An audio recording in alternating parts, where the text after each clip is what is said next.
Man, last night was fucking crazy. What happened last night?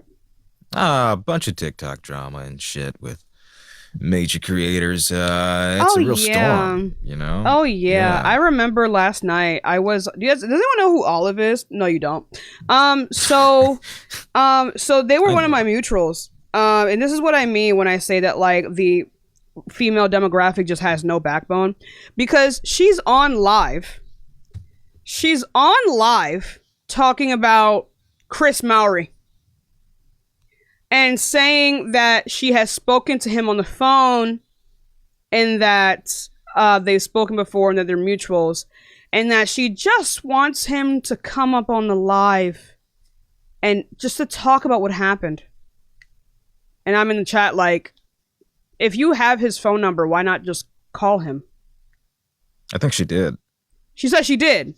He didn't want to talk. So, wait a minute. If it is the case that he just said that he didn't want to talk, why do you think he would join your live stream if he didn't want to talk to you? And so now I'm like, this Well, live he is weird. ultimately did. He did show up, and there's a clip of it, but Did he it join? wasn't 'Cause he didn't good. talk yeah, to he her. joined. And Athena called him out for, like, centering himself On in the Olive's conversation. live? Yeah. There's a Oh, you shit. want me to send it to you? Wait, was it last night? That was Alina's? Yeah, that wasn't Oh, her my bad. live. Okay. I knew Jane. Nope. Anyway, but like it was so weird because I was like, okay, I said, have you contacted any of the victims? She says, yeah, they haven't responded. Okay, so no green light from the victims. Yeah, You're that's not good. you're on live trying to hold him accountable, and he clearly doesn't want to talk to you. And she's on live sulking and like saying she just wants, like she just wants for him to, have accountability, She wants him to have accountability. But I'm like, okay, so there's a real conversation that could be had here if you were seeking accountability, right? You know that it's never going to happen. Why are you waiting hand and foot? Literally at one point she said she's going to get on her knees. Hello? Anyway, Oh, so okay. yikes on bikes. And so I'm like, okay, so in a conversation about misogyny in these leftist spaces, why are you waiting for a person who clearly does not care to come up on your live and talk about something he clearly doesn't care? It just sounded like the longer she was live for, the more it felt clickbaity and clout chasey. Especially after she had Attorney General on the live who talked about how people should be ashamed and that they're not good people if they objectify the female body. When on the phone with Attorney General, she literally, upon me telling her how ecstatic I was about being able to meet Vice President Kamala Harris, called her a MILF and sexualized her. So that same person going on the live and talking down to men about their misogyny and about their objectification of women was crazy as fuck for me to hear. So I'm like, okay, this live is bad faith. This live is bad faith. Okay? Okay, they kept talking in parables and metaphors because they don't actually have any real critiques of what has happened. They had no real critiques of what had happened. What they wanted, and I'm going to say it, and this is why I think it's so harmful for the victims, and it's so harmful for the overall conversation, and how you guys take advantage of the struggles of women, because what they actually wanted to happen was for him to come on that live, and for their views to skyrocket, and for them to be able to say that they talked to Chris Mowrey and held him accountable. Sans the consent of the victims, sans consent of anyone else. It was for their own self-actualization and their own selfishness. So upon me saying that, I said, hey, there's a real conversation to be had. He clearly doesn't want to talk to you. Talk about misogyny in these spaces. Talk about how you don't want to see them talk about misogyny in these spaces because they exemplify it.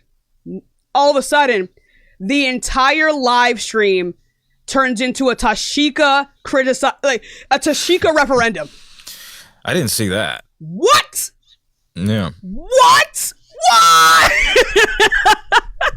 I saw Alina's live. That's where I was. I couldn't believe it. It even got to the point in which Olive quite literally like a 5-year-old says, if I'm racist and so, like, what? Concedes to the fact that she is indeed causing harm to the victims by spreading this without substance, and then concedes to racism. And then, because I did not scroll away in the fact of like active fuckery, I was the issue for daring to comment on how this was problematic. I think Yikes. it's so disappointing that this is like stretched on way longer than it's needed to. Oh, and that seriously. it's created like so much factionalism, so much like divide even within the community. And it's become conversations people just within conversations. And they just want to be able to talk about them. And that's it. That they just want to be able to talk about them. And it's starting to piss me off. It's starting to annoy me. Because, like, again, Chris said what he said to Dean because that's how he views women. He views women as sex objects. That is it. Harry did what he did to those women because they don't see women as people and they view them as sex objects. Chris said what he said to Dean because that is how he speaks about women to his guy friends when he was alone. He thought that Dean was one of his homeboys. He tried to get involved and say that fuckery to the wrong guy. He said it to the wrong one. That's the only difference. He's not sorry because he said it. He's sorry because he said it in front of 4,000 people to the wrong motherfucker. To the wrong guy. Mm-hmm. But you know he talks like that to Harry. You know that. Yeah, there's a video where they're on a live together and they're texting each other, and you could see Harry's response to something really overtly sexual that's being sent. Like what? Are and we he's good? Talking about like the technique and stuff like that. But let's talk about that. Not just trying to hold them accountable. Why are you? I don't understand this like weird allegiance. Don't get me started. Y'all got me started. I don't understand this allegiance to like trying to save white men. They don't care. I promise you in a month's time, they're going to come back live stream and act like nothing happened. And people are going to defend them. Well, I mean, if you've seen their social media stuff, it's like, it's the same old, like fuck Donald Trump and all that stuff. It's just like, right, it's just back to the status quo. There's been no apology. The other night, I think it's Sunday or so, middle of the fucking night, Harry tweets out, MAGA's just mad, I've got game. Absolutely the wrong fucking thing. Like what? If you've got game, it's probably fucking Boggle, Connect 4, or some shit like that. But my thing is this just is like the absolute worst way to respond to it. This weird infantilization of Chris, as if he's not just as involved in this disgusting behavior towards women. Like that's why they want to talk. Like why would he want to talk to you? He would dog walk you, bro. You would either concede to the fact that he's just a kid and he's learning, guys. He's only 21 years old, of which is a grown-ass man, but he's white, so we make him a little bit smaller with his actions. I really do have to wonder how this would be if the roles were reversed. If this was a black person doing this to white women, he would not be allowed. He would not. His fucking account would be gone yesterday. Please. It's just weird allegiance with their own people. Yeah, and that's it. You know what I mean? My stomach hurts, chat, really bad. But like, that's it. That's the whole thing. That's the whole issue, is that they simply don't care. They simply do not care. They don't actually see what they did as wrong. I blocked those two months before this happened. Months before this happened. No one is surprised. No one with half a brain cell who understands misogyny, who understands sexism in a thematic sense, is surprised by this. So the fact that on that live, of which luckily only had 80 people in it because it's what she fucking deserves. No wonder I didn't see it. Yeah, of course. No, like what? Hello. I said on the live, I was like, is this why your entire panel is white? And then, and then she tried to lambaste me and be like, "Oh, I'm I'm going to call up all my black friends and tell them to come on my live so I don't look racist. Why are you talking like that to me? Is that chat? Whoa, why are you talking like that to me? Why was she talking like that to me? Why was she talking like that? You gotta use the tokens to make a phone call. She said, you want me to tokenize my black friends? No. But if you had black friends, they would be on your panel, is the point. Mm-hmm. Right? Because it is either you filter out the black voices in your life, or the black voices filter out you. And if you had black friends, they'd be on the panel. I've seen her panels before. They're consistently white. Well, actually, Lily here is not white. She's white. She's 1/64th Native American. She's actually 24% indigenous. Shut your mouth. Okay? So, you know what I mean? Mm-hmm. It's weird. It's very strange. That live was very clout chasey. She said, why are you even here? You can go make your own live. If I made my own live, you wouldn't be live. If I made my own live, you wouldn't have an account. So, it's just weird. I want people, when they talk about this situation, like, it hurts me, like, as a woman.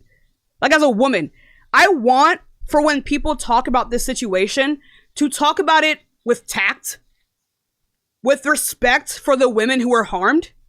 Is that too much to ask? This is not a time to just shit on these random white guys.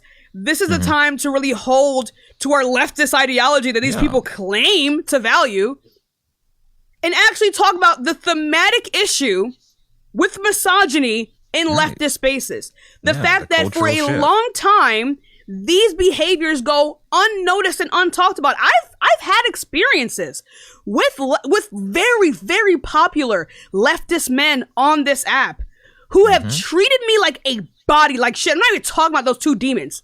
Okay, I'm talking about Peyton. I'm talking about Peyton, bro. Yep. Okay, so like I've had leftist men on this app treat me like shit, like garbage, but people don't care.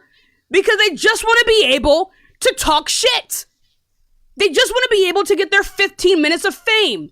And so when these leftist men come on this app and they talk about feminism and they talk about protecting bodies and protecting black women, and then they treat my body like it's just something to be fucked, it's weird.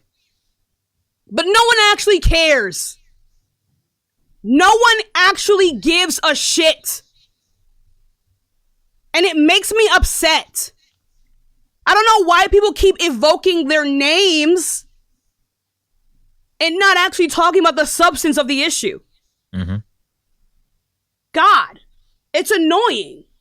It's annoying. Cut it out.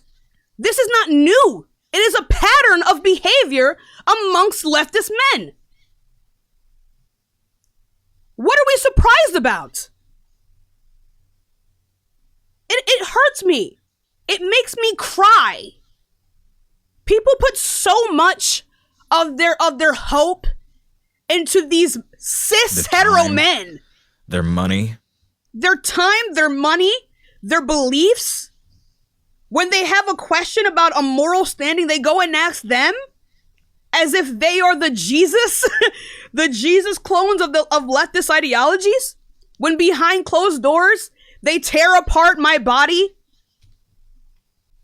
and piece it back together. Like, what? Mm-hmm. What are we doing? What are we doing? Why? Can we ask the question why people are so inclined when talking about race or queerness? Why people are still so inclined to hear these things from cis hetero mouths, and only from cis hetero mouths? And that, if anything, queer voices are used as a amplifier for cis hetero mouths. Shouldn't it be the other way around? And this is what I mean when I say that this notion of amplification has been bastardized by the left. Because now, when people say white people should uplift the voices of queer people, now people have taken it to only getting their information about queer and black struggles from the mouths of cis hetero white people. And it only means something from the mouths of cis hetero white people. You want to know why? You want to know why it hits harder? Because the overall assumption is that cis hetero white people don't care. And so when you suddenly see them pretend to care, it means something different. Because when I just talk about black struggle, it's the status quo. When I talk about brown bodies across seas and the normalization of watching young children be dismembered from bombs, when I talk about how that's a normalized thing in our society, that's the status quo. My death is the status quo. The martyring of black bodies is the status quo. So it doesn't really matter when we talk about these things, right? The martyring of queer bodies in front of the fucking VA is the status quo. And no one cares unless the socially dominant people talk about it.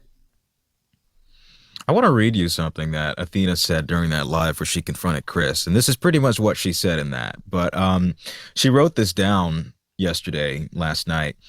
She says, true leadership in any movement is not self-appointed, nor is it earned through mere proclamations of allyship.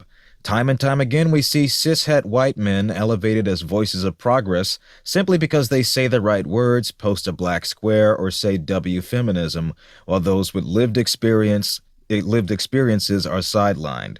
But real commitment to dismantling racism, sexism, and other systems of oppression requires more than performance. It demands accountability, humility, integrity, and a willingness to cede space. A movement cannot thrive if its leadership replicates the very hierarchies it claims to resist.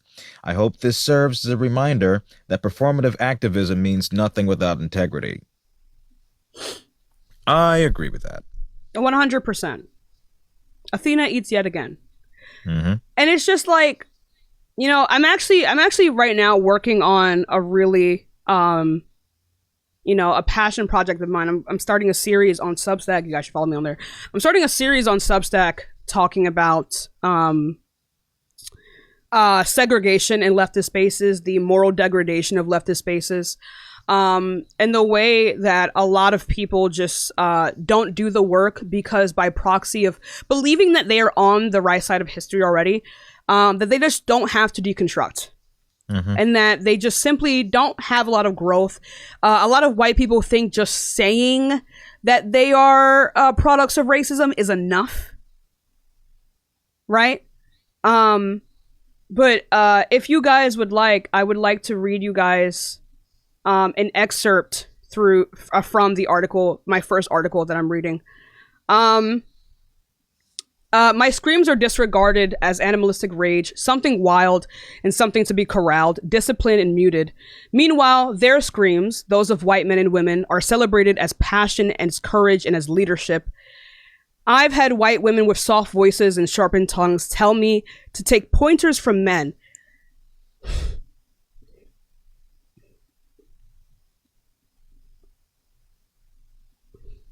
I think you told me last night you're writing a book, aren't you? Think about this.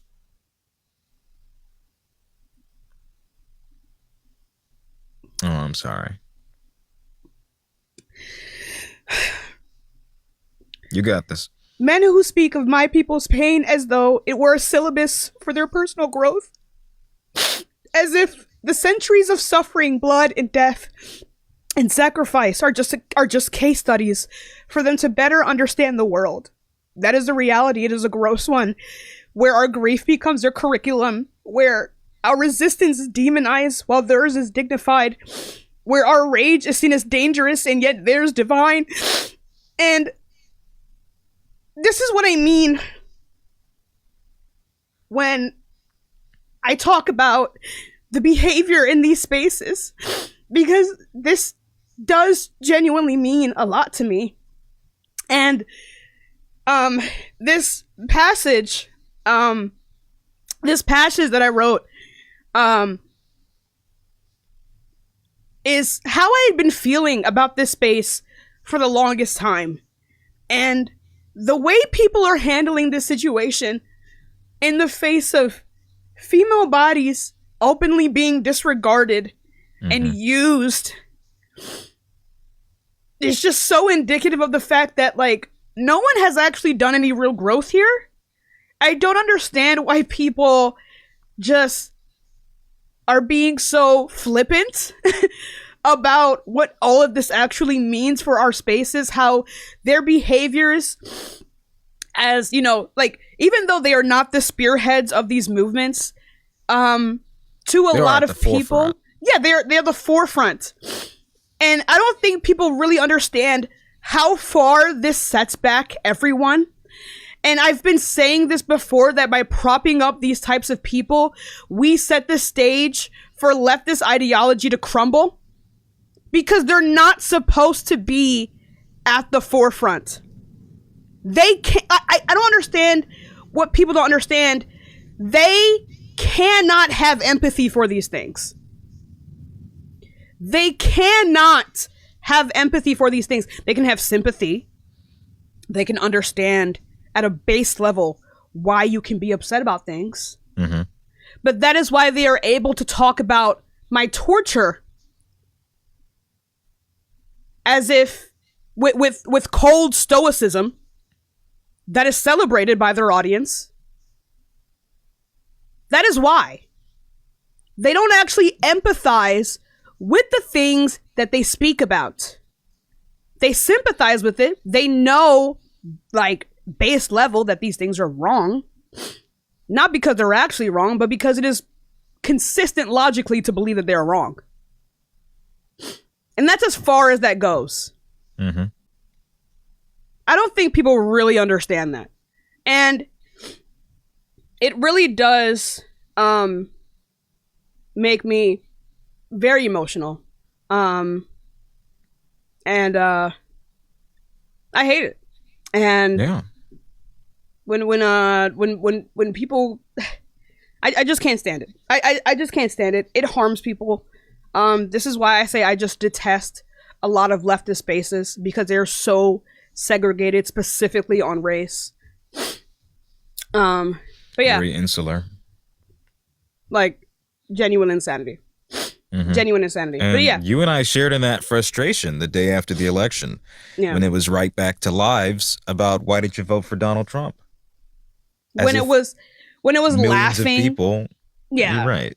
I mean, like, just affected by healthcare now destroying them, as if black women now had a worse outcome from this, and being 3 to 5 times more likely to die from childbirth. And now it's just back to the status quo. It's like the people who are speaking about this are least likely to be affected, because they weren't affected at all. I, like, instead of, like, being concerned about the fact that, like, queer people were unaliving themselves in mass, and the fact that the black people allegedly around you are going to face a lessening of their overall rights, now it's joking about the fact that a bunch of conservatives are going to come and annoy you about losing, while my fears were getting hate crimed and being lambasted, the normalization of hatred in this country. When a movement like that, when a movement based off of cruelty wins in a country, that is what people are going to experience. And so when my fears were not that people would make fun of me, but the fact that I would get an onslaught of white supremacists, it seems like our values for why we do what we do are very different. Mm-hmm. While one does it for notoriety, and then the other does it out of necessity. Because if I don't do it, what's going to happen?